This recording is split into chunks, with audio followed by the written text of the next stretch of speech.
welcome to the Curse City Podcast. My name is Drew, self-proclaimed mayor of Mordheim, where the shiny rocks are dangerous, rat men aren't real, and your first dagger's always free. So, in this episode, I felt like I needed to record a little separate intro, because this is what you might call a bit of a Necromunda-heavy episode. I'm riding into Orlando with my buddy Dan, and we are both, obviously, Mordheim degenerates, but we also have a little side piece called Necromunda.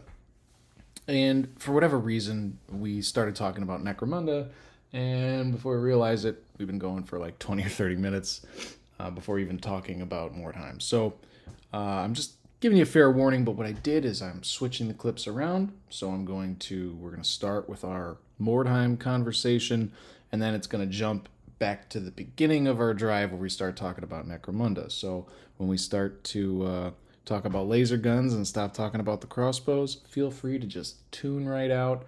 I wouldn't blame you at all. There's plenty of Necromunda content out there that's far more entertaining than us. At any rate, I hope you enjoy, and thanks for listening. But why are we talking about Gene Stealer cults on the Curse City podcast? Yeah, I was thinking like we should probably start talking about some Segui greenstones. Let's Segui, is how you pronounce that way? Segue. Oh, is that how you pronounce it? Segue. So, Dan, Yes. tell me what your thoughts, strategies, ideas, or plans are going into round 2 for your forest goblins. Yeah. For So named what? I'll give you the 10-second recap of round 1. 10-second recap. I lost both matches, Nice. but somehow still did okay in the post-battle. Like I rolled boxcars on the That's right. campaign thing. The mechanic at the end of like feeding your warband. Yeah, which gave me plus 6 inches ranged to my heroes. Yeah. Plus 2 movement, and everyone was immune to psychology. Yeah. Which So- is awesome because your Braves have animosity. They have animosity. Right. So, But not the next game. no, the next game was, So I lost both those games, and then just did average on the end of the last one. Didn't lose a whole bunch of guys though, which is also That's good. Yeah, early in the campaign especially. That's good. Yeah, and I versed, the first match was versus Halflings, the second one was Nact-Ghuls. Oh, okay. All right. Was it? No, it was Halflings as well. My bad. Okay.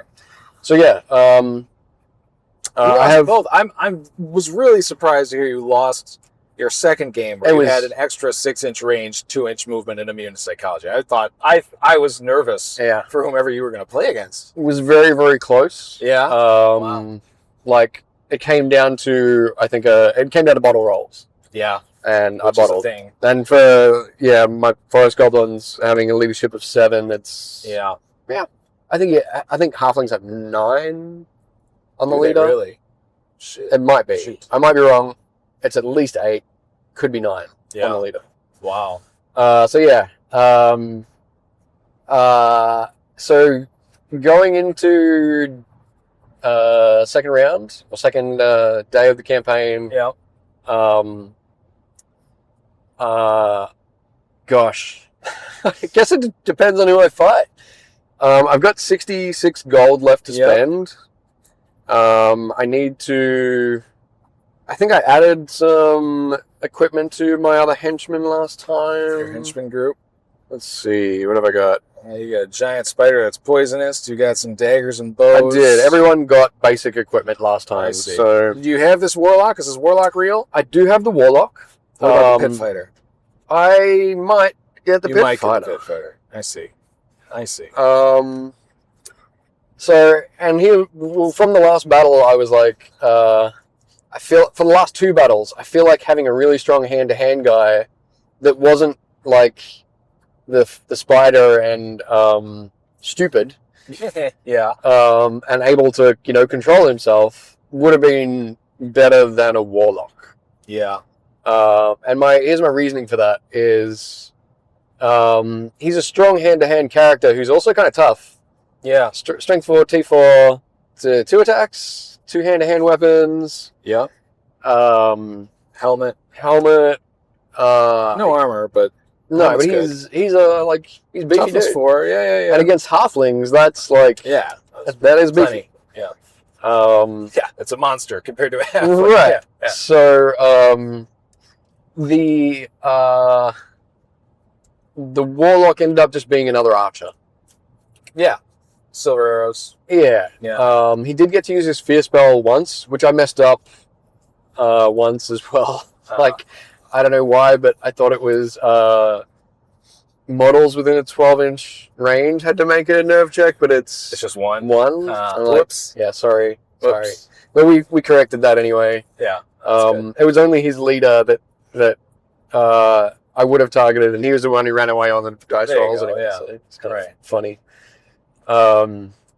Dan with Mordheim Munda Brain. And the presence of chemicals is fun too. So 60 gold, 66 gold. So you're noodling on what you want to do with that, bank it or spend it. So I could get one of the knife guys, the knife throwing guys. Mm-hmm. I think it's a slugger. Yeah. You can throw his weapon 3 times. That's their special thing. Didn't you face off against sluggers in one of your games? So yes, I obviously did. That was your second game, right? It was. You're right. The one where you had the advantage you went into, you played against another forest goblin. That's right. I did. And they were that's effective. Where you discovered that the sluggers were effective. Right? Yeah. I got you. Okay. It's coming back to us. Yeah, it is. It is. Normally we would do a recap on the way home, but you dropped me off at the airport because you're such a gentleman. And that's where I recorded by myself because I was in the airport for 6 hours. Sorry. Yeah, that's right. That's right.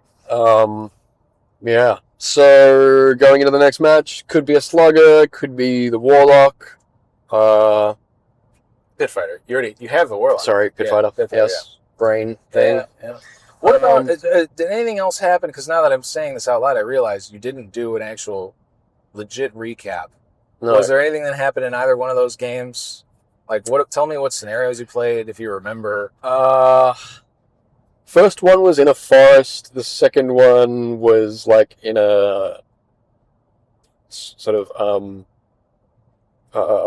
ruined terrain. Yeah. Snot goblin stuff, right? Yeah. Snot goblin stuff I brought. So so the forest you also brought. The forest I brought. So your first day of the campaign, you drove all the way to Orlando to play on your own stuff. Yeah. It's all good. All right. Yeah. Oh, it's cool though. Like, I got to use one of the mechanics of the forest goblins, which is the no penalty for movement through wooded terrain. That's cool. That's a thing. So you played in your first game was against the halflings. That was definitely against halflings. We had to secure an item that was like on the middle of this tree fort. Was the item moving? No. Okay. We both kind of moved. Got there. Okay. We both kind of got there at the same time. He had a bunch more guys there than I did. Mm-hmm. I was trying to get there a couple of different routes and then have other guys shooting at the same time. Shooting doesn't work so well when you're not good at it. Isn't that weird? Spoiler alert. I feel like the mistake I made was trying to have like too much range stuff. I should have just had all my guys start off with a spear to start with. It would have been much more beneficial than daggers. Yeah. Because then I would have got that first hit when they charge me, which should happen. Right. Yeah, I did a diving charge that was successful as well, and took out a guy, which was awesome. The best. And it was like the guy that went for the item, I went and took him out. So it was cool, but then his other guys came in and got it, and got it off the board. Or I think I bottled.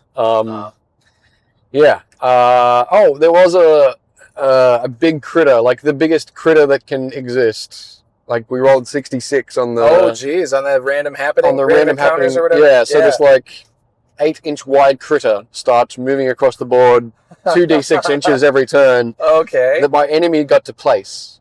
Oh, goodness. He took out my warlock in the first turn, but didn't kill him, just knocked him down, which was very, very lucky. Yeah. I don't know how it happened. He was like, yeah. So, Again, the rolling boxcars on the post battle got me through, and no, like I might have lost one goblin. One goblin died. Well, that's not bad. Yeah, for taking the L, that's... Yep. And then... So, that cooking mechanic, the whole point of this search for the ultimate cookbook campaign is exactly what it sounds like. We're trying to find the ultimate cookbook.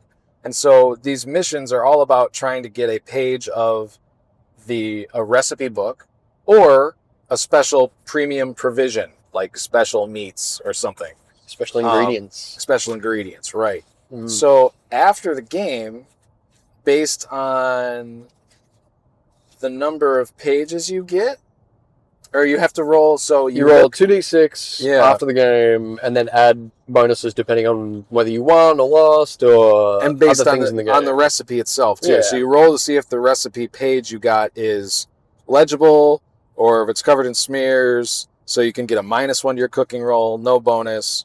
4 or 5 is a +1, and a 6 is a +2. So I got no pages because I didn't win, but then then you rolled boxcars on cooking. So after exploration, you cook. And very ungoblin like. Yeah. Maybe they just ate their fellow that died. Yeah, probably. Perfect for them, you know? Yeah, but it maybe you are what you eat. Maybe the warlock cooked it with some magical fire or something for him. Yeah. So they got all the bonuses. Silver arrows, kebab, goblin. What I find interesting about this chart though is everything up to a 6 is bad. A 7 is no bonus. And then when you start getting 8 and above, you get some bonuses. But 2d6, 7 is the average roll. So I guess it's like below average is harmful. Yeah, but some of it's really harmful. Like I rolled a 4. On my last game, so that means I've got excessive vegetables. All heroes move at half speed. They can charge normally. So now my move and run is 4 inch. My move is 2 inches. I'm running 4 inches. I still charge 8, but that sucks. Yeah, that's tough. It is. And it's all my heroes. So I'm not sure. I'll talk about my strategy in a bit, but I have to consider that. What do you have a bonus going into your? I think I saw +1 initiative somewhere. So cooking check, you rolled a 9. Yeah. So this says all heroes get -1 to all initiative checks for the next round. You put +1, but that's because you confused Necromunda and Mordheim more than any man alive. I don't know what you're talking about. Yeah. So the cooking aspect of this campaign is really a wild card. Yeah. But okay, so tell me about your second game.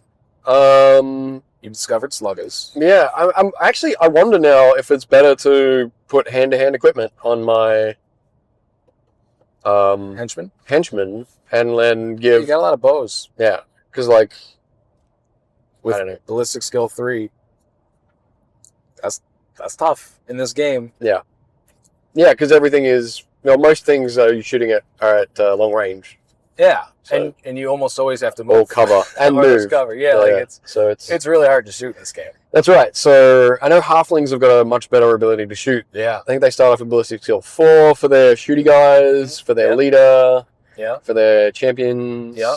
So yeah, it's like I thought in terms of like fighting fire with fire, it doesn't really work in this sense in this game. Not when your opponent is made of fire. That's right. So I'm much better off to maybe just load up on spears and just go charge in, or like maybe a sword or something. What a club? Because they're cheap. So clubs are cheap. I will note one of the standard halfling rules is that they already get like a 2 is stun, a 2 to 4 is stun. We undid that rule for this campaign. Oh, because it's too much of a feels bad. It was my suggestion, and I'm not playing halflings, but like they're already toughness 2. Like we already always need a 2 or a 3 to wound these little guys. And that's why another reation why I was like getting them into hand to hand is better. Yeah, I got a higher toughness. Weapon skill, even though it's crap. Yeah, we're rolling 4s. Yeah. So in the end, it's generally going to work out better for me if I have 2 attacks. You said in the end. But yeah, no, that's and do you get cheaper spears? Yeah, Is that a 5. thing for you? It's 5 gold? Yeah, that's good. Spears are awesome. But then, like, you only get 1 attack. Yeah. So what's a cheap one-handed Not weapon? this one, though. This one's got 2 attacks. Yeah, he does. You got a guy that got a 2 attack upgrade. I did. Bows are 10, right? Yes. Yeah. Oh, yeah. Spears all the way. That's an interesting idea. I mean, if you already got the bows, you may as well keep them in case they get a ballistic skill upgrade. Right. But then spears. Yeah, spears. What's another cheap one-handed weapon? Just dagger. Everybody's got a dagger. But then buy 2 daggers. So yeah, 2 gold for an extra dagger. Yeah. I was thinking of doing that for my henchman group. Because then, I mean, why not? Like, yeah. Right. At least you're rolling 2 dice. Right. Double your chances for yeah, shenanigans. 6s. 6s. Yeah. Love those crits. Those crit charts are coming key. Yeah, well, dagger crits in this campaign, so it does, yeah. So the rest of your second game, what was do you remember the scenario? We were trying to harvest fruit from a tree. Oh, all right. And he started all around this tree, and I had to stop him getting off the board. Okay. You did not stop him. No. Bottle rolls. No. Translate. No. Bottle rolls lost it for me. My leadership 7. Yeah. I think my leader had already been taken out too, so my next highest leadership is 6. I tried to rush the leader on the forest goblin into battle. On the spider. Giant on the spider, yeah. The giant, hoping gigantic. That once I got him into battle, it would be okay. But then he still has to roll for stupidity checks even in base to base. Like, I'm like, seems silly. It really does. Like, Seems that's because especially if someone's attacking him. Like, what? Like, I get you can be stupid, but if somebody hits you in the face with a stick, you're gonna eat them. It'll probably make you want to eat them, right? Yeah. So anyway, the stupid giant creatures though are so strong. They really are. And they do without need that. Yeah, they just eat every. From coming from a troll guy. Yeah, like. My troll Trolls has stood there and gotten punched in the face for 5 rounds and not died. Yep. And it's because he failed a stupidity check every time and never got to throw his own punches. But yeah, if you were able to always attack back, I don't know. That'd be a real strong guy. Yeah. Maybe something to test. I don't know. Anyway, they do cost a lot though too. They do. So, That's true, yeah. One of the forest goblins that I fought against didn't have a giant spider. Right. He just had dudes. All equipped dudes. Oh, okay. He had, I don't know if he had 2 sluggers or 3. Okay. And you said the sluggers impressed you. They were effective. Yeah. It's 3 shots. 3 shots is a lot. Yeah, you need 5s or 6s, but you got 3 dice. Yeah. Yeah. And they're short range anyway, like 8 inches. Yeah. But there's no movement penalty and no short range, no long range penalty. Oh, that's right. Yeah, throwing knives. Yeah. Ooh. But they are that's strong. 20 gold to buy them and 15 gold for throwing knives. Throwing weapons. 35 gold. 35 gold for 1 goblin henchman is a lot. Yeah, but the henchman having basically 3 attacks, range 8. That's... It is. What's their ballistic skill? I think it's still 3. 3? It might be 3. You need to check on that. So 4s. So always 4s. Yeah. And 3 dice to do it. Yeah. Yeah, I think I'd better do at least 1 slugger. Well, I can't do 2. I'd need 70 gold to do 2. Yeah. Unless I were to sell a bow. Sell some bows off my henchmen. Like they're short. Oh, they're short bows. No, off my henchmen bows. Oh, your henchmen have bows. Your heroes another weird thing about the forest goblins. Henchmen can get bows, and heroes can get. Can't? No, heroes get short bows only. What? And no slings. No slings. What? That's kind of strange. Yeah. Huh. Interesting. I noticed, by the way, that you're not using the PDF that I provided you. You provided me a PDF. I've provided the group this PDF. For our warband rosters. I didn't know. Because they have the actual checkboxes for the experience are checkboxes, which means I had to make a checkbox and name a checkbox for each individual experience checkbox on this page. There's like 1,000 of them. But I also deleted all the little doodads. Right. So they're not in your way. But that's fine. You like your pen and paper. You're a nerd. I get it. No problem. No problem. That's all right. It's fine. It's just work I did for myself. If anybody else wants to benefit, great. They don't have to. Doesn't bother me if they don't. All right. So you found the sluggers. You lost that game. I did. You didn't get the fruit. No fruit. And your roll was not bad, though. You got a bonus to your initiative this game. So, yeah, if I'm up in trees and stuff, if I'm up at heights, which I guess it just makes sense. I'll just throw my Braves up in archery good places. And then, I think getting rid of the bows on... Especially the guy with 2 attacks. You got a henchman with 2 attacks and a bow and a dagger. Yeah. Only one of them. So I wonder, actually, can I get a second henchman there as well? Yeah. Oh, for sure. The one with 2 attacks, you should fill up as fast as you can. Yeah. That's my problem. So I had my advancement for my henchman group. Mm-hmm. They got the 2 experience. Their advancement was +1 attack. Okay. And with the fungus brew, there's a good chance that they're going to have frenzy. Okay. So that means they're going to be rocking 4 attacks. Oh, yeah. And then I also was thinking of getting another dagger. So they could be rocking 5 attacks. Like, they're 5 dagger attacks, weapon skill 2, strength 3. You'd better. I've got to do that, right? But the problem is I rolled 3 experience to find new veterans. So I could only add 1 to the group, and I'd lost 1. So my hope is, I hope I roll high on the veterans after my first game so I can buy more. So I'm saving my gold for that. I have a new skill to add to my shaman. Oh. Which a new skill can be a new spell. Yeah. Or lower difficulty on the spell, which could be handy. Because difficulty 8. That's tough. Spell is kind of tough. Yeah.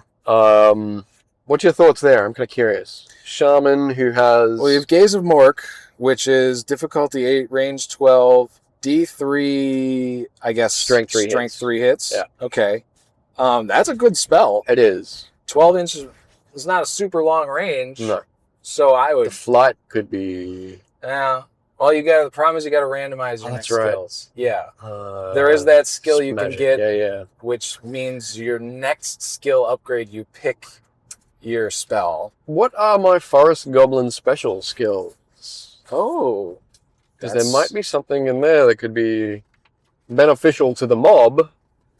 The mob could benefit. Not the mob. Not night goblins. Forest goblins. Special rules, natives, animals, blah, blah, blah. It says special. Poison weapons. These are special equipment. Yeah, keep flipping. Keep going. Flippity flip. Goblin magic. No. Really? Yeah, it's not in here. I can look it up. Since you're not prepared. No, I've been robbed. You've been robbed. Yeah. I love my special skills. So my first skill on everybody is mushroom farmer, fungus farmer, because the Smurfs, that's what they are. They are mushroom farmers. They love getting blitzed on these mushrooms. Yeah, exactly. Forest, goblins, special rules, choice of warriors, starting experience, special equipment, magic gubbins, rodent animals. What the heck? It says they have access to special skills. It doesn't list any. Okay. I don't understand. What is that? Yeah, I mentioned it once before that, like, the original warbands that they made at the end of, like, what is it? Oh, sorry. I'm a dummy. If I could read, I could tell you. So the only ones that have the special skills access are the Braves, and it's got an asterisk. But my old man eyes couldn't see the asterisk. So the asterisk says, a Forest Goblin Brave may choose to remove his animosity instead of choosing a skill. So that's cool. Okay. Cool. But the shaman doesn't have animosity, so... Right, the shaman doesn't... Only the Braves get that. What skills does the shaman get? The shaman has speed and academic. So you're going to want something academic. Yeah. I like some of the goblin skills, but I would want to reduce the difficulty, I think, because D3 strength 3 hits at 12-inch range. I really want that to go off. So your danger close already. Like at that point, I want to make sure I've got something good. But you could also spend some gold on a familiar instead, so you get a reroll, which is just as good. Familiar, yeah. I'm not familiar with. You're not familiar. Well, it's a rarity roll. Okay. And then it's got, I think it's like 25 plus a D6 or something in gold, something like that. It's not too expensive, but it gives you a free reroll once per battle. Okay. On a spell check. So I like that because that's equipment, and then your skill could be, I think it's, there's also the skill Scholar, which gives you +1 to all your spell rolls, which is probably better bet to start with, because then you end up getting another spell and it'll get the benefit too. And the other one was what? Speed, you said? Speed, yeah. You don't need speed. Use some magic. What? Here, let me pull up the academic skills. More info. Sorcery. So battle tongue is by the leader only. Sorcery. Gains +1 to his rolls to see whether he casts correctly. So sorcery is the +1 across the board. That one's a strong choice. Yeah. Streetwise has to do with fighting items. Haggle, you can deduct 2d6 gold. Arcane lore can learn from a lesser magic tome. Weirdstone hunter, warrior wizard, you can get armor. Nah. Can't even buy armor. Yeah, probably not. This doesn't even have all the spells, all the academic spells from. So sorcery would be the key Border there. Town Burning. Scribe. Let me see if I can find scrolls. What is it? There's a skill called Scribe.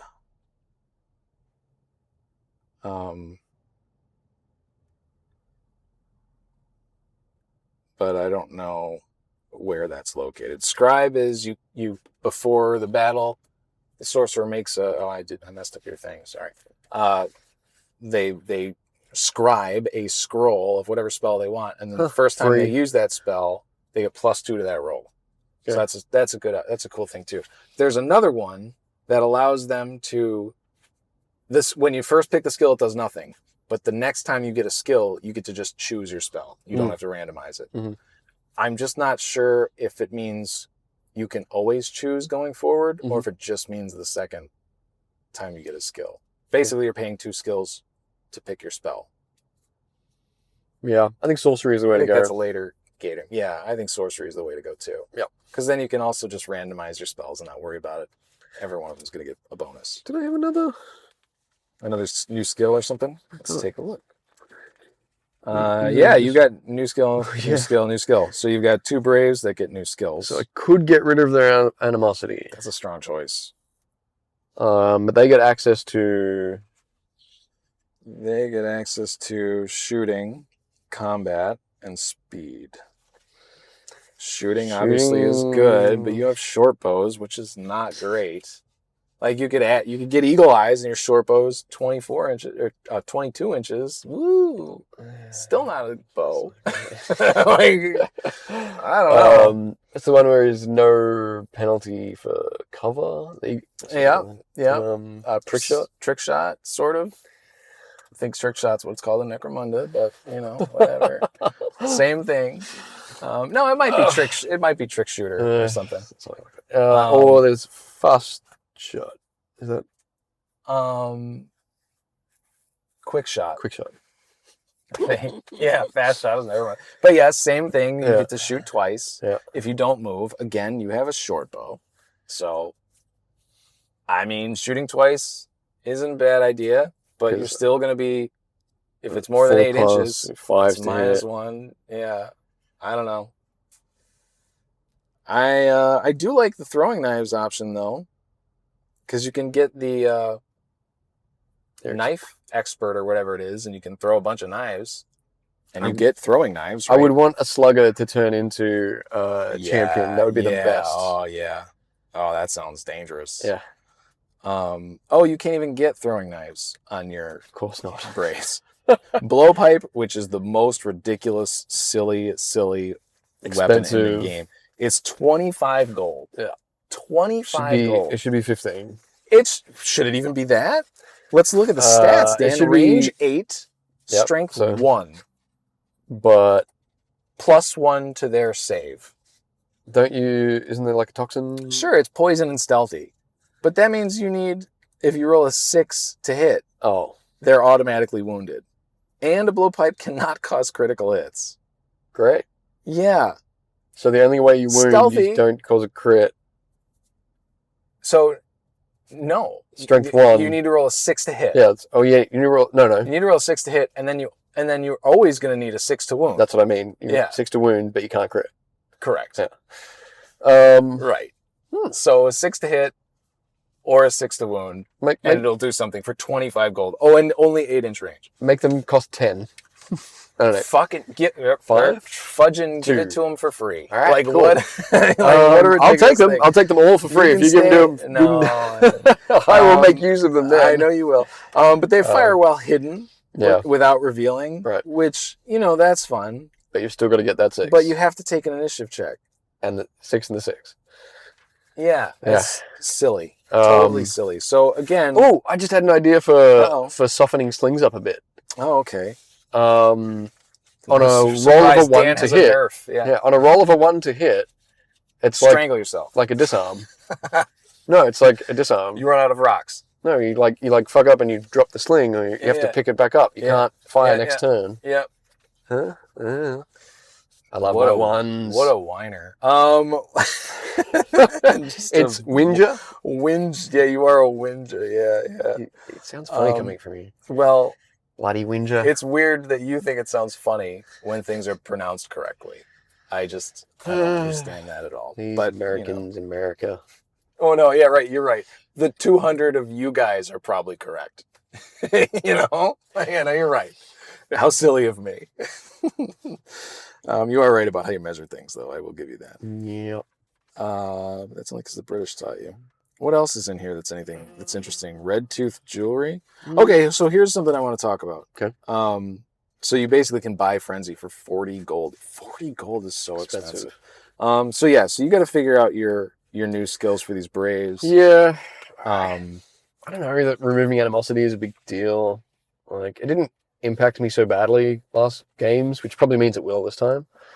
Yeah. I think animosity is one of the fun aspects of running goblins, but on all your heroes, on your henchmen, on your heroes, it's like, that's a lot. You have one bad round of animosity at the wrong time and you're in trouble. Yeah. Like, it's game losing potentially. you're like attacking your own guys or standing there doing nothing. Right. Yeah. Right. And if it's braves that get animosity, they'll still only attack another henchman. They won't attack another hero. Right. So that's good. But still, your brave attacking a hero or a henchman is not a great idea. And you. One thing that I have the confession to make, and I'm making it publicly now, I am a dirty cheater. Just like you with your 6 damage, your 6 damage magical bolter. Sorry. No, sir, not correct. Sorry. But fine, okay. Last time I believe you. No, but I'm a cheater. I cheated at SkirmishCon in Jacksonville because that's all right. I am admitting it. I apologize. It'll never happen again. It probably will happen again because it was not intentional, obviously. But I never really think about racial maximums because, I don't usually ever play long enough to get there. Enough increases to. In these long-term campaigns, I found out, we are going to get there. So I am paying more attention. But at SkirmishCon, I didn't think about it because it was not a campaign. Yeah. But we could increase our heroes. We had a pool of gold to spend on improving our heroes' characteristics. So I improved my leader's leadership by 1. Because their leadership's 7. That stinks. Ridiculous. Yeah. And it never even crossed my mind that it would start at a racial maximum. That wasn't even a thought in my head. So I didn't think when I added anything I was in trouble. But it indeed does. Their racial maximum for goblins is 7. That's tough, man.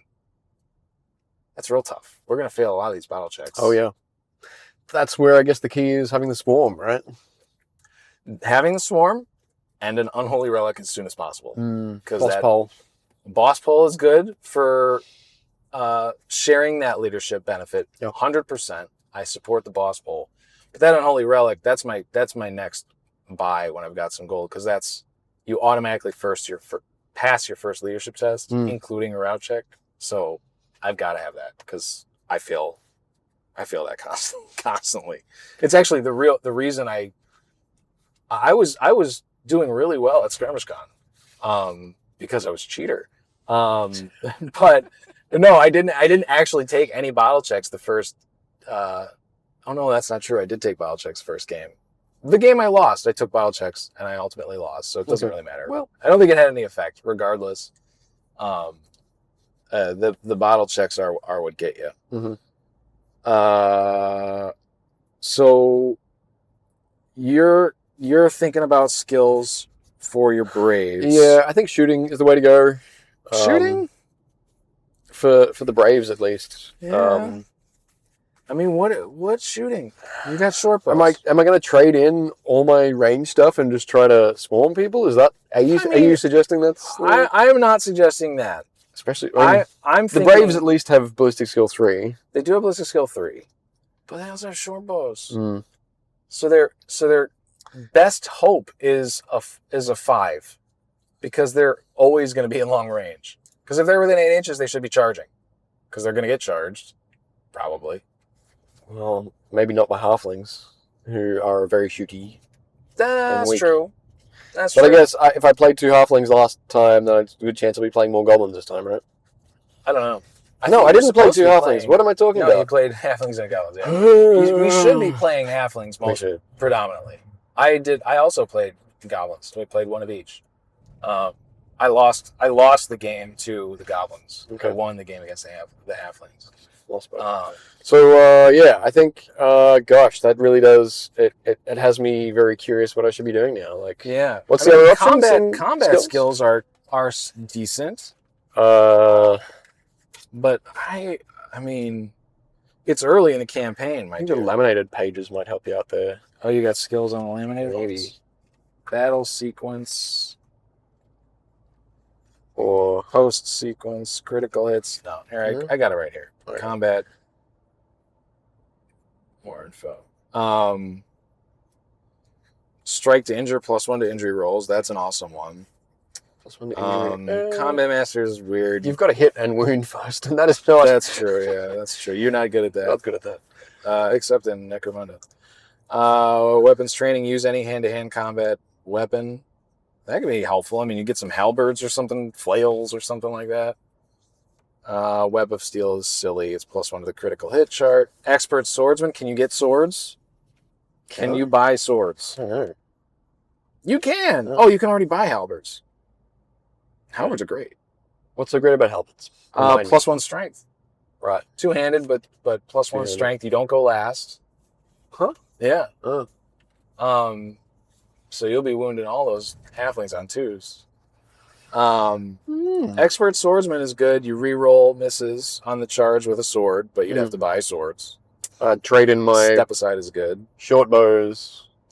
Short bows 5, right? Yeah. Swords are 10. I would sell. Well, those bows are not gonna really help you. You could. I mean, you've got shooting skills. One of the shooting skills is weapons expert. So you could use any missile weapon with your Braves. So you could take weapons expert and swap them and get the bows, and then get double daggers for your henchmen. Can you swap daggers? Can you get daggers? You can't swap the free dagger. No. But daggers are 2 gold. Yeah. 2 gold. Plus, you've got a henchman group that's got the 2 attacks now. They definitely need 2 daggers. Yeah. Weapons expert maybe is something to think about. Shoot, you can find longbows. I mean, whatever. Repeater crossbows, maybe. I don't know. Yeah, crossbows. You do not need crossbows. Gosh. You've opened up the... Yeah.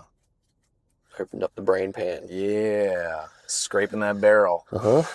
What are friends for?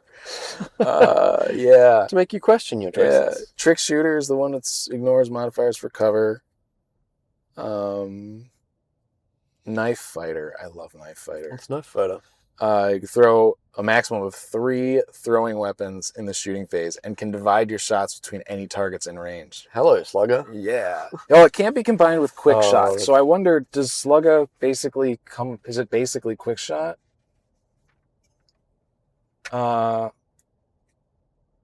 May not be combined with quick shot should they be promoted. Doesn't say may not be combined with knife fighter. All right. Oh, but it already says in the shooting phase, sluggers may throw thrown weapons up to 3 times. And that's the same. So it's basically the same rule. You wouldn't get a benefit. Okay. Because it says you can throw a maximum of 3 missiles in the shooting phase. So it's the same. Yeah. Completely reorienting my warband. Yeah. Well, pivot. Yeah, well, that's right. It's not working for me, so I'd better do something different. Yeah, right. Interesting. I totally forgot about weapons expert. Weapons expert, give them the bows that I was going to sell.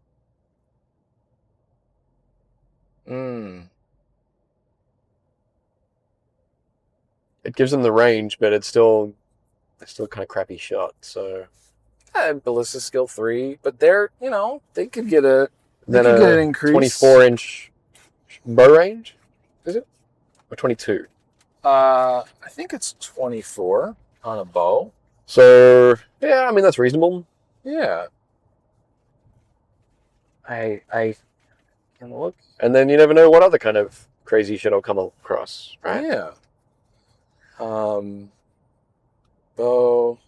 I should know that offhand. I don't know why I don't. Yeah, it's 24 inches. Okay. All right. So 12 inches is a much more reasonable in the open, 4s to hit. Yeah. 5s with cover, all moving. Yeah. And then they'll really benefit from the other shooting skills. Because then you get quick shot on a bow. Yeah. Now you're a threat. Yeah. All right. Yeah. Interesting. Yeah. Interesting. So I think I'm going to reorient my warband. Okay. Can I talk about my guys? Please do. Please. Yeah. Okay. So I don't have to think about skills because for me, it's very simple. Every one of my Smurfs farms mushrooms. So fungus farmers, one of their special skills, it means that in the post game, they can search for D3 -1 madcap mushrooms. And I've got that combined with the fungus brew, so I can feed a group of henchmen a beer made of up to 3 mushrooms, and I roll on that fungus brew table to see what they get. Yeah. I currently have 3 mushrooms in inventory. 1 for the shaman, obviously. He's always got to have that. He's mushroom stupid permanently, so he's got to have mushrooms. Which I basically gave him voluntarily anyway. Okay. Because he always has one. But that means I've got 2 for the fungus brew table. I don't think I'll do 3 because if you roll doubles of any of it, it's ruined. And 2 is fine. Really just looking for that 6 regardless, so they all get frenzy. Because my advancement on that henchman group, I only have 1 henchman group of my night goblins. They're all the same. They're Smurfs. They're all the same. Their first one was an attacks increase. So if they end up with frenzy, beautiful, 4 attacks, buddy. Yeah. What weapons do they have? Daggers. They're all just daggers. Double daggers? I'm thinking, yeah, maybe I get them double daggers. I still have 75 gold to spend. The problem is, it could also be a pit fighter or a warlock. The problem is I really want to fill out my henchmen. Okay. Like that's, again, thematically, like I could get a bunch of squigs. I actually, Glenn, he's the coolest. He gave me a box of the new squigs. And he's like, take however many of these you want. And I was like, what? He's like, yeah, I've got this. I'm not going to use them all. I probably won't use any of them. Take as many as you want. Like, okay. So I took them home. I was all excited. Never cut them off the sprues because I was like, they don't go with the theme. Like I was hoping to find other evil looking cats that match Azrael. Yeah. Which is a D&D model. So there's only one of them and it looks the same no matter what. It's always the same pose. so I can't just get another one of them. But I couldn't find any appropriate cats, so I'm probably just going to do Smurfs. No Squigs. Okay. All Smurfs. So that's perfect. The problem is I rolled 3 on my Fine Veteran, so I could only add 1. I lost 1 and add 1, so the group is 5. So next game, they're going to have 3 experience. So it's going to cost an extra 6 gold on top of the 15 it costs. It's going to cost 21 each. But again, more importantly, I have to search for veterans. And each one of them is going to cost 3 experience. Yeah. So I have to get really lucky to add more than 2. And that's going to be... Then the next game is going to be even harder. So that's why I'm kind of saving my gold. But I think I'm going to at least get them all. I'm going to spend the 10 gold to give them all an extra dagger. Okay. Yeah, it totally makes sense. Why not? Yeah, right. Why not? Stabby, stab, stab, stab. Yeah. And I've got Fungus Farmer on 1, 2, 3 of my heroes. I finally painted my Squig Herder, so he's different. So I don't know if I told you, but my last game of day 1, I confused where my Squig Herder was. Because I was using one of the Goblin Henchmen. They all look the same. Yeah. Except his mushroom on his base was in the back of him instead of front of him. Okay. So, of course, I forgot. So, of course, I moved him the opposite side of the table away from the Squig. So, my Squig went wild. My hero is in combat where he does not need to be at all. But I didn't think he was a hero. I thought he was a henchman. So, he looks different now. I won't make that mistake again. And he's got the Squig Prodder, of course. Okay. But yeah, so I'm sitting pretty good. Next game, as long as Papa Smurf survives and Brainy Smurf and Angry Smurf, they're all going to gain a level. So I'm excited to see what that does. But yeah, so I'm banking some of this gold. So my cooking roll on my last game was bad.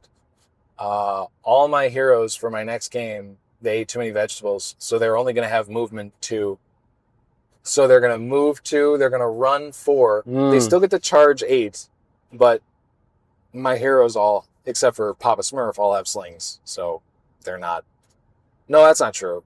1, 2, 3, 4 of them have slings. The other 2 have Squig Prodder and Boss Pole on my Shaman. Is there anything you can do to help yourself to move faster for this game? Anything you can buy that will... Horses? I don't... Are you going to eat the horses? I mean, I could get... Squigs, they have to have the skill to ride a Squig. So no, I don't think so. Okay. Oh, elf boots, which I can't afford. Yeah. Probably ridiculous rarity as well. Yeah, right. So no. So basically, this next game... You're just going to be slow. I'm going to be in dire straits. I'm going to be slow, so that means my Squig very well may get away from me. Oh. My Troll, for stupidity, he's going to be held back. He very rarely passes his stupidity check, so I need him to have that 12-inch availability. Yeah. But if my leader's moving 4 inches, it's not going to help. But although, I did not give her a boss pole. Dang. Or not a boss pole, boss pole. So actually it doesn't extend the leadership test range. It just means there are no animosity checks within 6 inches. Okay. Isn't there something that extends the leadership range? I'm pretty sure there is. I thought it was a boss pole. It's not the boss. Have a look in the Forest Goblins one. Maybe yours is different. Maybe the Forest Goblins boss pole is more encouraging, more pointier. Boss pole. Counts the spear, strike first. This allows a hero and any goblin henchman within 6 inches to ignore animosity. Yeah, that's it. So it's a spear that makes animosity not happen, which is great. But yeah, no, I'm gonna have some trouble this game with organizing. Epstein War Tank's economy. I thought it was Epstein War Tank. It did look like War Tank. I'm like, can I get an Epstein War Tank? Yeah. Where do you get those? It's Toys R Us. No, I'm sorry. Babies R Us. Oh, good. Yeah. Does this have to be edited out? I don't think so, no. Right. I think that'll probably get you some more views, if anything else. Oh, God. Great. I am going to be on the wrong websites. Or the right ones. Oh, the Reich ones. I don't know. Oh, there gosh. it is. See, you got what I did there. Everybody did. Oh, gosh. Okay, so shifting back to the game. So yeah, that's what I'm gonna do. I'm gonna get daggers. I'm gonna spend the 10 gold. I think I'm gonna pocket the rest of this gold. Yeah. Because I mean, man, I really would be stoked to roll boxcars on my search for veterans, which is never a thing I thought I'd say. Like, who cares? When has that ever been a thing? Is there any way you can change a dice next time? Like, there's an item that lets you change any dice? Look, I'm not proud of it. But I did ask because the wording on the rabbit's foot. Yes. It says you re-roll any dice in the exploration phase. There is no exploration phase in the rules. That doesn't say phase. There's roll exploration dice in the post-game or post-battle sequence. Yeah. I don't know if it even says phase. Like, it doesn't say phase in this game, I don't think.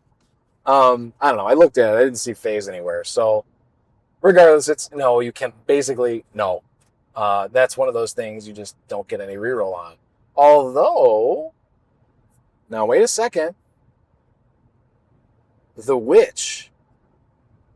What is that? The witch hired sword has that spell. Warlock? No, not the warlock. The witch. She has charms and hexes. Scry. Oh, hey. All right, sure. Yeah. So scry, difficulty 6 for the duration of the turn. Oh, it's just the turn. Dang. So no. That's basically what I've come up with. Yeah, trying to do something to help you get that extra couple of guys next time. No, I could get very unlucky and get none. I could, because they're gonna have 3 experience. I could roll it 2. I could roll snake eyes. Yeah, and it's just one of those things. It's gonna get exponentially fewer every game I play. So, really hoping for a good one next time. But then after that, I think I'm going to just get another henchman group because, like I said, they're Smurfs. I want them all. I kind of want them all to just be this, and just be a ton of Smurfs. Right. Although I did paint up my Snotlings as Smurfs, so they're the same size as the Nact-Ghuls, which isn't ideal. But they're shirtless, so they're different, and a couple of them are holding big mushrooms as weapons. It's cool. But yeah, I didn't realize the scale's kind of off. I might ask Ruben to reprint for me smaller, maybe. He'll do it. Ruben's cool. He's cool. He's a cool guy. He's a nice guy. Maverick's not going to be there today, which I'm very disappointed about. Obviously he's my favorite. I'm not shy about saying that. So, yeah. Oh, the card system in this campaign. Oh, yeah. You get... Win a game, you draw a card. Yeah, right. You win a game, you draw from a deck of cards. I have the Jack of Clubs, so I get +1 to my cooking rolls. Okay. What did you get? You don't have one yet. You don't have any cards. I have big fat You have no cards. You have no cards. No cards. We have the cards. We have the cards. I don't know how to do that particular voice. It's probably for the best. We have the cards. I don't even know what kind of voice you're doing, actually. I was just throwing something out there. Yeah, when... we got the cards. The Trump-Zelensky meeting. Trump-Zelensky meeting? Yeah, where he's like, you don't have any cards. Oh, we have the cards, that one. That's I didn't even know. Yeah. Anyway, I hope that helps, because having half movement on all my heroes is really a pain in the behind. A pain in the mushroom. It's gonna be a pain in the front as well, probably. Yes. You should see a doctor about that, for sure. Pain in the behind, that could be anything. The front, you might need a pill. Yeah. All right, well, I think that about covers it, doesn't it? Yeah, I've got to rejigger my whole warband. Yeah. You just have to redo everything. Yeah. We're 30 minutes late. Yeah. But that's because I forgot out a USB cord. Yeah, and, Sorry. traffic to Orlando is traffic to Orlando. Traffic to Orlando. The Discord isn't blowing up, so I think we're okay. You shoot him a message. We'll be there in yeah, 10. I'm going to tell them. Almost there, boys. People. Almost there, guys. Almost there, gobbos. Yeah. Oh, it is only boys, actually. Lily's not going to be there today. Oh. Yeah, she got a flat tire just like I did. Yeah. Yeah. Threw her whole thing off. And she's sick, I think. Her mom is sick, too. It's terrible. How dare she? Yeah. How dare she get sick? Yeah. Everybody's getting sick.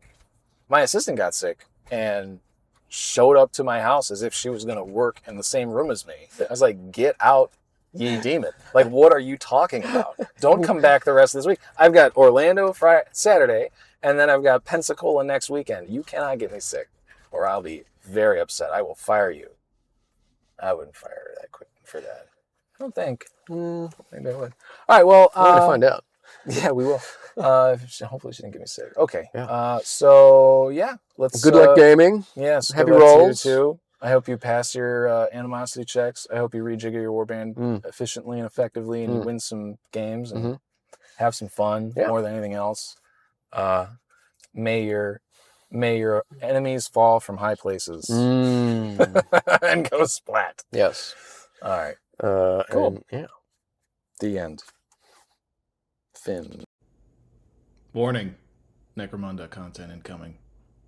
Welcome to the Cursed City Podcast.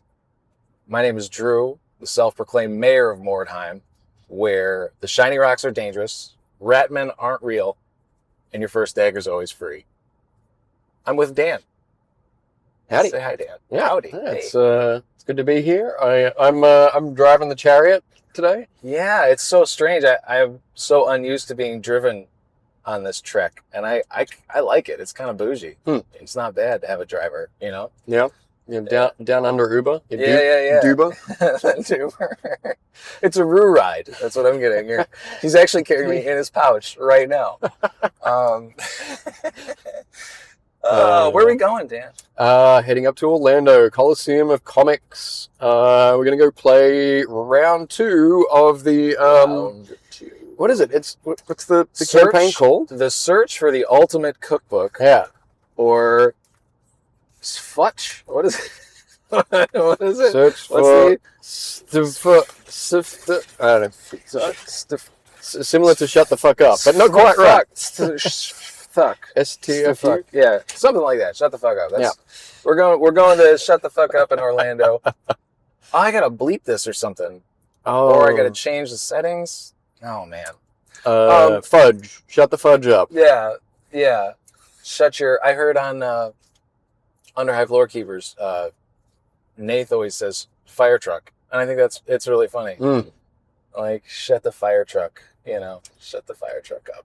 Yeah. Or something like that. Something. Anyway. Yeah. Something a bit more Morty. Yeah.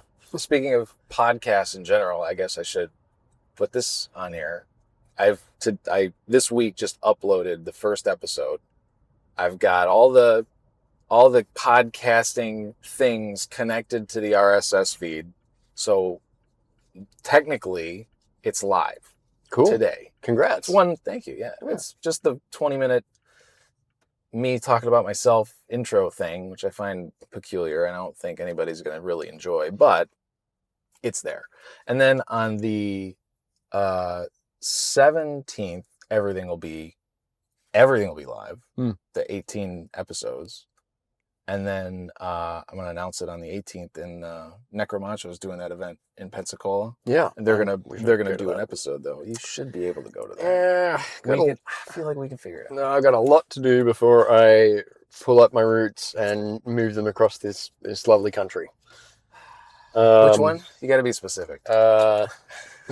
Damurica? Damurica. Yeah. The USSA? Yes. The USSA, as I pick up my roots here from Florida, and for some reason, we're going to bounce over to California for a year or so and then come back. Yeah, gross. It is what it is. Just going to make the most of it and, hunker down, get some stuff done. Well, we're going to make the most of it because I have already told you numerous occasions you need to find a 2 unit so that we can get the other half. We'll go halves, not like mathematically halves, but like halves. Yeah. We'll be right there with you. Yeah, it's the idea of buying something in California. I I feel like I've got some teeth I could have pulled out, or maybe some fingernails I don't need. You know, something less torturous. Less torturous, less painful. Yeah. You could do that. Well, I mean, you don't have to buy it. Just rent enough for us to go halves. It would actually be really not fun. Mathematically halves. Yeah. Either way, while you're out there, find a group. Get into a gaming group so that when we do come visit, which we're almost certainly going to do, probably over the summer, we'll have something to do. Yeah. I probably will set up, a trash terrain table, because that's, you need a little bit of something to mess with yourself when you're messing with minis and whatnot. But there's also... you just like to play with garbage. I do. I do. My local spot there, the place where I would buy stuff, I never got to game there while I was living there, but the place I would buy stuff from was Game Castle with a K. And classy with a K. Sure. Yeah, so I'm gonna try to get in a game of something there. I'm taking I'll take a Blood Bowl team, I'll take a Necromunda team, and I'll take a Mordheim team. So, well, I know you're taking your Cawdor. Yes. Again, Cawdor. all you like to do is play with garbage and fire. What Blood Bowl team and what Mordheim? Warband. I think I'll take the Khorne Berserkers for Blood Bowl because they match my playing style. Okay. Just try to run people over. And for Mordheim, I was thinking of going to be versatile, so I thought I might take either Mercenaries, Witch Hunters kind of thing. Gives me the option to play a little bit of... Mercenaries bring dogs. And there you go. Mercenaries or Witch Hunters. Yeah. Perfect. So, probably that. Cool. But stuff to paint, I'll be taking... I've got Dark Oath Savages. I think it's the Spearhead box. Yeah. So I'll be taking those guys to paint. Taking Hive Secundus box to paint. Okay. Don't bring too much, because we're also splitting the new Spearhead box and Armageddon. Spearhead and Armageddon? We're buying both together. Yes. What's this new Spearhead box?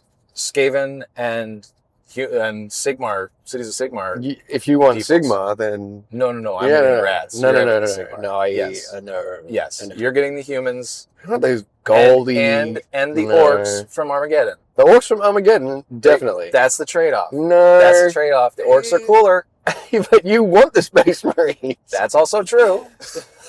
Don't change the subject. You are welcome to get the Sigmar box and split that with somebody. I want those rats too. I think they're effing cool. I've been wanting to get rats since I gave up on the old Mordheim box all those years ago, tragically. I am in the same boat. I have also always wanted to run a Skaven Warband. I think this Eshin Assassin is one of the coolest, most quintessential Mordheim-y things to me. Right. That's Escher Assassin. Yeah. So, here's what I propose. We split both boxes. But for the Spearhead box, we split the factions. Because I'm pretty sure that's probably enough. There's enough for 2 warbands. More than 2 warbands. Yeah. It's more than 40 models. How many rat ogres do they have in there? Oh, I don't know. And they probably only have 1 wizard, 1 leader. No, I think, well, they may only have 1 wizard or leader, but they do have a bunch of like character looking bits.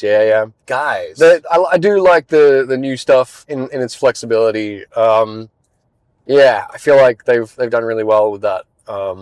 It harks back for me to the old was it 4th edition 40k?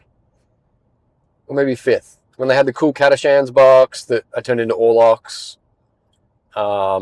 I stayed away from the guard. I was a Xeno. Yeah, I was too. Back in the day. But I just got those guys so I could get Orlocks. I could turn them into Orlocks. Yeah, that was before my my Necromunda. Necromunda for me is the newest, is brand new. I learned it when the new rules came out with you guys. When people say the late 20th century? Late 20th century. That's when you got into it. Yeah. That's just because you're so old. I heard some kids say that, and I was like, fuck that guy. Yeah, fuck you, little kid. We got it. Fudge you, little kid. Fudge you. You shut the fire truck up. Yeah. Yeah. Okay. That's all right. AI can cut all this stuff out. Please, AI. It can't. It can't. I mean, I'm sure it can if you pay for that and figure that out. I don't do that. It would probably try to take out every time I say can't as well. Yeah, right. Yeah. So I think I'm looking at this box. There are, what is that? 5, 8, 9, 10, 11, 12, 13, 14, 15, 16, 17. So, well, like you're counting 25. that. There's like 25 guys. Yeah. Not quite there. Not quite there. So, yeah. I challenge people to play Skaven without sling spamming. Oh, yeah. Because That's so lame. Yeah, so lame. It's something needs to be done about slings. I don't know what. I mean, my solution to slings is you just have to nut up, and you got to learn how to hide, and you got to learn that you're gonna get shot. Yeah. And you just got to man up and take it. So take a couple rocks to the dome, and then get in quick, and then sure. Well, that is kind of my style with the Marauders. Anyway, we tried out a rule which I wanted to mention at the last Necromunda game we had. Why don't you want to mention? I think it's brilliant. Because we have this issue sometimes with melee. Like any hand to hand seems to be so or melee for anybody else that's listening. Sure. I will translate occasionally. Yeah, it seems to be very, very like whoever charges wins kind of thing. Whoever gets in there first wins, and it feels like it's not hand to hand. It's like a little human rocket kind of thing. Yeah, most like of the chess. Just whoever moves. Whoever gets in there first, and it's I would say 80-90% of the time rolls come out that way. It just seems to be how it is. Yeah. I guess it's not often you charge someone who doesn't have a reason to, like who has decent hand-to-hand ability or weapons, but still. The rule that we were talking about doing was to kind of reduce its gnarly impact is to, anytime you roll a 1, make it cancel out a success. And this is harking back to the World of Darkness rule set, like the old RPG that had werewolf, vampire, so cool. Mage, Wraith, Changeling, all those cool games. I really like those games. Yeah. But yeah, the system was if you rolled a 1, it would cancel out any success. So it actually kind of worked out for us too the other day. It did. Yeah. Like one time it worked, and the other time it didn't have any impact at all. Which is cool. I mean, it balances a little bit, right? It changed the averages. Right. I'll add a little bit of clarification and translation as well. Sure. It's really just, you're just mad about Nact-Ghuls. You don't like them. Oh. You don't like that I roll 6 2s and then I roll another 6 2s and you remove a model. And I don't blame you. Yeah. I don't blame you for not liking that. I don't like doing it with any, like, it feels I know Necromunda is like gritty and dark and horrible and people die all the time, whatever, but game-wise, it just makes for like it's like, all right, wipe out. Yeah, wipe out. Okay, wipe. Yeah, I just like, as soon as you move that guy or those guys or like anyone that has any hand-to-hand ability at all into base to base, I'm just like, okay, they're gone. Like in my head, I'm like, you're absolutely right. I will say, I'm going to point out the irony of you saying you move a guy, wipe out, another guy wiped out, and another guy wiped out. When in our last game, that's precisely what you did to me. You may not recall this, no, I recall it. You deleted all 10 of my models, and you did so very sequentially and very consistently. Yeah. You only rolled skulls. I've been rolling gold lately. It's nuts. You needed double skulls. You rolled double skulls. So, and then one time tried to recover and rolled double skulls as well. That's true. That's funny. It's hilarious. It's chaos. So, it has been since I turned to chaos. Yeah. Like I have just been rolling. You haven't lost. I have not lost a game. You've beat me 3 times. 2 of them very soundly. One we had a close game. Yeah. But 2 of them were very sound. The last one, and I'm just like, I've never seen anything like that. It's weird for me. I'm just like standing back, rolling, and going, yeah. That's another 5. Cool. That's another 5. That's a 4. Yeah, that's a 5. Yeah. That's a 4. 6. Oh, it's a 2 I missed. I like another 4 or 5. It is just so out of character for me that I'm just. Yeah. I think I may have found my patron. You know? You are now permanent. No matter what gang you play, it must be cast corrupted. Yeah, no, and you're following not Dark Prince, Tzeentch. Yeah, Tzeentch, so cool. What a cool whole thing. I use Tzeentch for my Vansar when I did Chaos Corrupted too. It's just it's thematic. It's cool. Right. I thought Slaanesh should match the, Zoolander theme of the gang better. Yeah, that's right. You do have the Zoolander theme, which is hilarious. But like the precognition and what's the other one? The like seeing into the future thing. Yeah. Like, I don't know. It's kind of fun. It's kind of silly and fun. Yeah. You can't really go wrong. I mean, you can make it work for any of those. Yeah, totally. Any of those gods. I haven't really been using my, what are they called? The legendary names very much. Yeah. I feel like there's only one of them that I've really used. And it's on the leader. It's the Iron Stare. Yeah. Just make somebody have to make a cool check if they want to shoot you. If they want to choose to shoot him. It's a butcher's mask. Yeah, kind of. Yeah. Gangster. Yeah. I will say the change to the rule that you suggested, I found really interesting.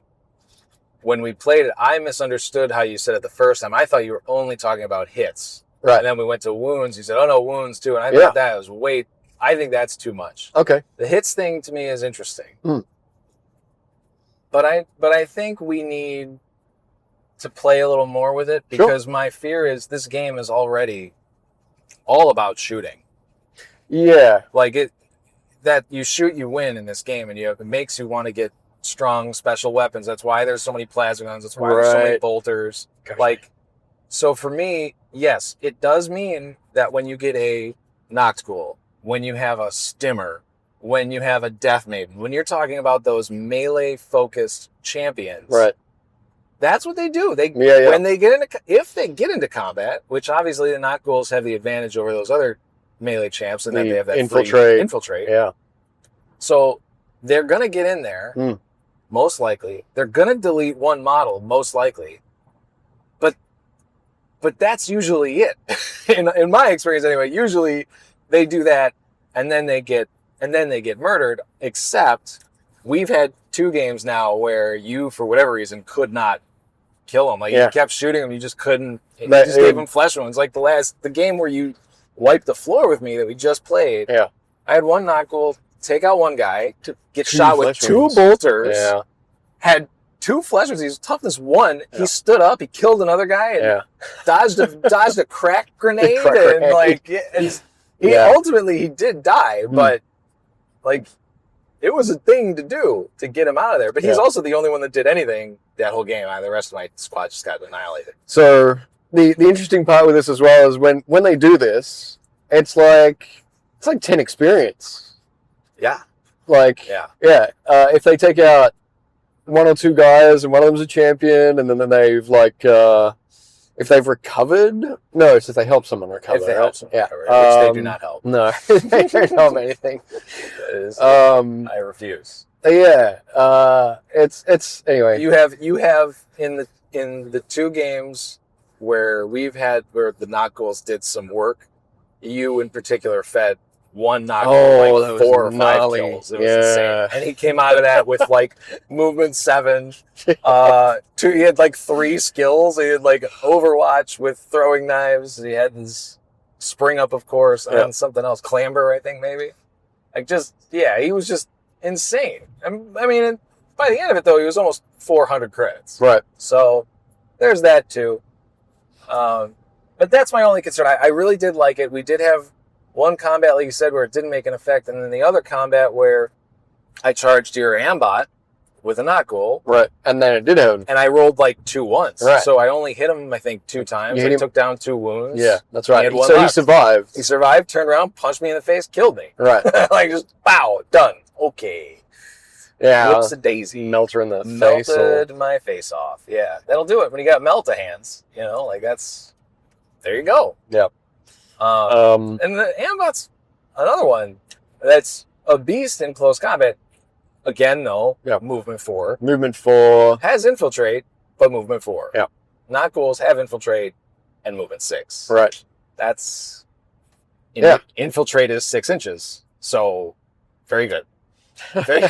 Very. I like when things line appropriate. up. Yeah. Like if this were a spreadsheet, it would look very tidy. You know what I mean? So darkness as well. Like the effects of darkness really changes the effects of that game a lot. Of course, yeah. Which we chose not to. Oh, we didn't choose not to play. It was random. Yeah, we randomized, which I like. I like doing that. Yeah, same. I like that it's a 50-50. You know, play in the dark or whatever. Yeah. So I want to play. I want to try it out some more as well. Me too. Yeah, and I think, and the reason I wanted to bring it in was because, like, I don't think in the old Necromunda there was like multiple damage. Like, no weapons had. No idea. Yeah. I don't think there was. I could be wrong, but I don't remember any weapon having like damage 2, damage 3. It was just like, no, you hit, you wound, that's it. Yeah. Okay. So, I actually really like the idea of doing like the Guilders Forge back to basics type campaign where you only can use common weapons. Yes, so that's a really cool idea. The campaign that I'm going to be running remotely, I want to really bring it back to those basics. Yeah. You know. Yeah. I like it. I'm not sure exactly what mechanic I'm going to use to impact this, but it might be something like double the cost for accessories, or accessories need to be fitted by hanger-on, a specific type of hanger-on or something like that. Something that, like, even suspenses, like, that makes it so that, you know, these things are scrappy and they're hard to find, and it's not like you're just going down to the you're going down to the Radio Shack and getting a fucking getting a laser light to put on your rifle or whatever. You know, it's just like, make it more scrappy. I like it. I think that's a cool idea. I think people will be taking advantage of skills and stuff more, different skills, and less of the nerfing everything to its max. Right.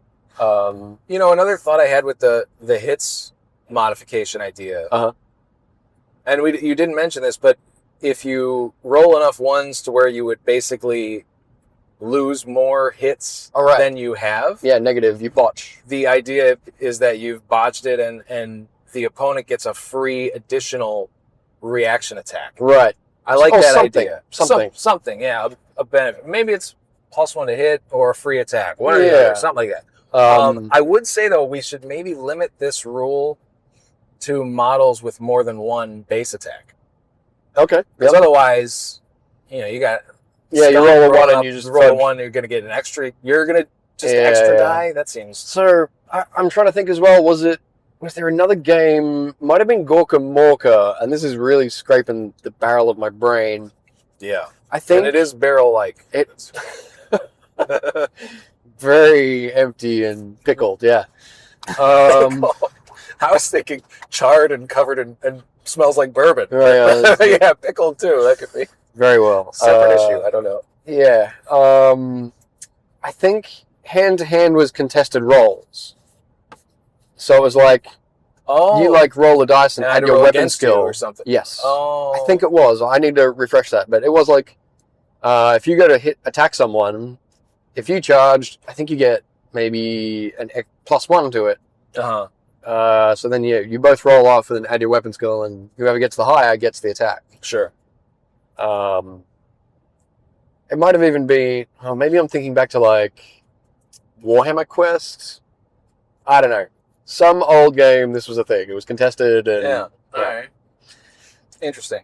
Well, I think the rules can benefit from some slight tweaks. I think this one it's interesting. I don't know that it's necessary. I think there's a little bit of perspective to be had from the fact that lately you have been facing 2 Nact-Ghuls that have just been annihilated. Sure. And that's but in the perspective of the campaign as a whole, you have been annihilating me in these games as well. I have not won a game in a number of weeks. Yeah.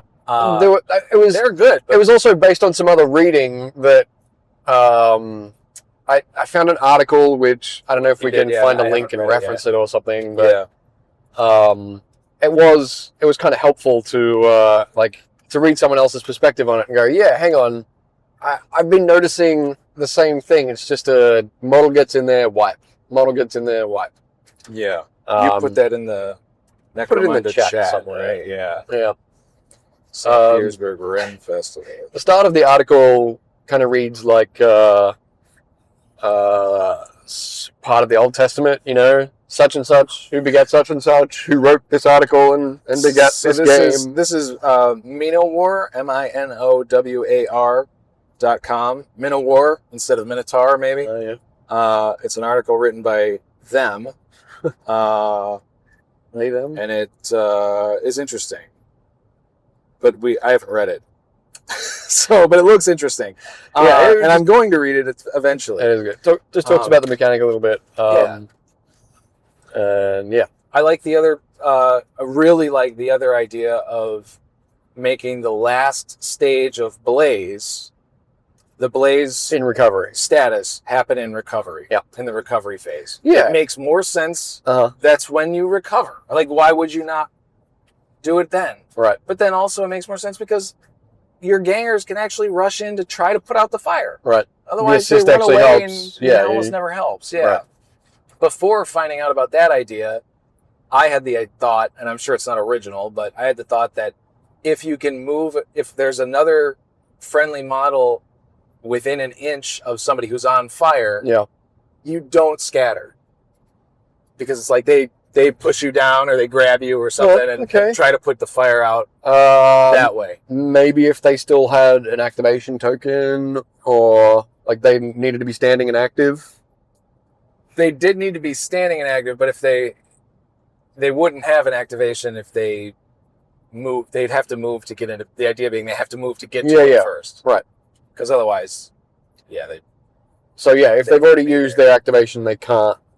Well, then what I'm saying is that there wouldn't be a circumstance, more likely than not, where there's a model within nature and base to base that has an activation. So you usually have got to get to the guy that's burning. But doing it in recovery makes more sense and solves all that. Right. You still do the same. You activate a guy who's on fire. He still takes the hit, still runs around screaming on fire, and then drops to his knees. In the best way possible. Yeah. But then you do that test in the end in the recovery phase. Right. I think that's a straightforward way to balance out Blaze a little bit. Because Blaze can feel not fun. Yeah, I mean, there are protections against Blaze. Of course, of course. But nobody wants to have their whole gang covered in hazard suits either, except for not course riders. Geez, they're cults.